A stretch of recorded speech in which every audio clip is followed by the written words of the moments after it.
Hello बच्चों, क्या हालचाल। बच्चों आज के वीडियो में मैं आपको क्लास 10th पोएट्री आपका फेयर एंड आइफ आपका जो सेकंड चैप्टर है उसके लॉन्ग आंसर टाइप क्वेश्चन बताने वाले हैं। इसमें दोस्तों आपका पहला क्वेश्चन दिया गया है, what is the message of the poem fire and ice, यानी कि प्रस्तुत कविता फायर एंड आइफ का क्या संदेश है।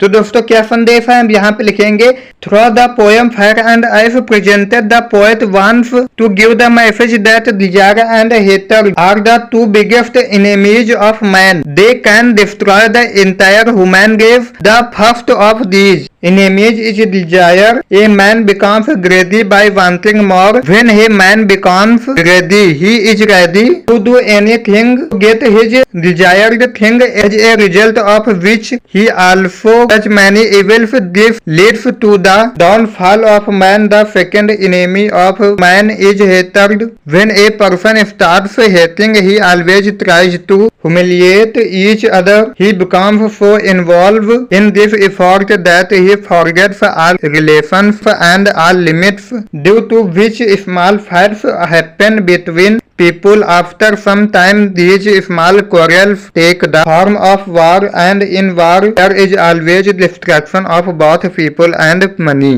प्रस्तुत कविता फायर एंड आइफ के माध्यम से कवि यह संदेश देना चाहते हैं, इच्छा और घृणा ये मनुष्य के दो सबसे बड़े शत्रु हैं। इनसे संपूर्ण मानव जाति का विनाश हो सकता है। इनमें से सबसे पहला शत्रु इच्छा है। अधिक इच्छा करने से मनुष्य लालची हो जाता है। मनुष्य जब लालची हो जाता है तो वह अपने वांछित वस्तु को पाने के लिए कुछ भी करने को तैयार हो जाता है, जिसके फलस्वरूप वह बहुत सारे बुराइयों को भी करता है। इससे मनुष्य का पतन हो जाता है। मनुष्य का दूसरा शत्रु घृणा है। जब मनुष्य घृणा करने लगता है तो वह सदैव एक दूसरे को नीचा दिखाने का प्रयास करने लगता है। वह इस प्रयास में इतना संलग्न हो जाता है कि वह आपसी संबंधों और सारे मर्यादाओं को भूल जाता है। इससे लोगों के बीच छोटे छोटे झगड़े होते हैं। कुछ समय बाद यह छोटे छोटे झगड़े युद्ध का रूप ले लेते हैं और युद्ध में हमेशा जन और धन दोनों का ही विनाश हो जाता है।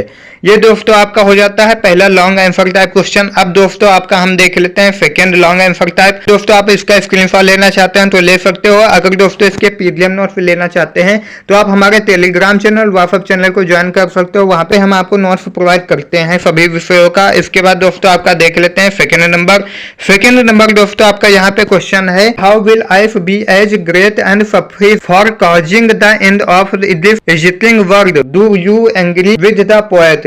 तो यहाँ पे दोस्तों आपका है, किस प्रकार हेम यानी कि बर्फ इतनी महान और पर्याप्त है कि वह विश्व का अंत कर सकती है। क्या आप कवि के इस विचार से सहमत हैं? तो दोस्तों हमें यहाँ पे आंसर लिखना होता है। आंसर में दोस्तों यहाँ पे हम लिखते हैं आपका, in the poem fire and ice Robert Frost describes snow as a symbol of hatred. The poet writes that if the world is destroyed twice, then I have hatred will be enough to destroy the world, because when people start feeling hatred, they always try to show each other down. This creates discord among the people and they start fighting among themselves. This leads to the destruction of man. So thus we can say that Ife be as great and sufficient for causing the end of this exciting world. Yes, I agree with this view of the poet. Fire and ice कविता में Robert Frost ने हेम यानी कि बर्फ को घृणा का प्रतीक बताया है।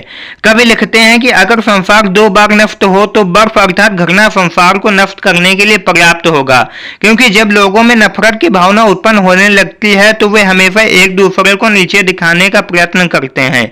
इससे लोगों के बीच कलह उत्पन्न होता है और वे आपस में लड़ने झगड़ने लगते हैं। इससे मनुष्य का विनाश हो जाता है। तो इस प्रकार हम कह सकते हैं कि हेम यानी कि बर्फ इतनी महान और पर्याप्त है कि वह विश्व का अंत कर सकती है।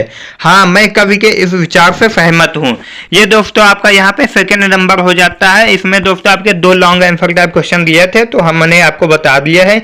अब दोस्तों इसके हम देखेंगे अगले वीडियो में आपके एमसीक्यू यानी कि आप जितने भी इंपॉर्टेंट एमसीक्यू हैं वो सभी देख लेंगे। इसके दोस्तों हमने शॉर्ट आंसर टाइप और स्टैंजा और आपका सेंट्रल आइडिया और आपकी हिंदी एक्सप्लेनेशन की वीडियो बना दिया है। उसका लिंक इस वीडियो के डिस्क्रिप्शन बॉक्स में मिल जाएगा, आप वहां से देख सकते हो।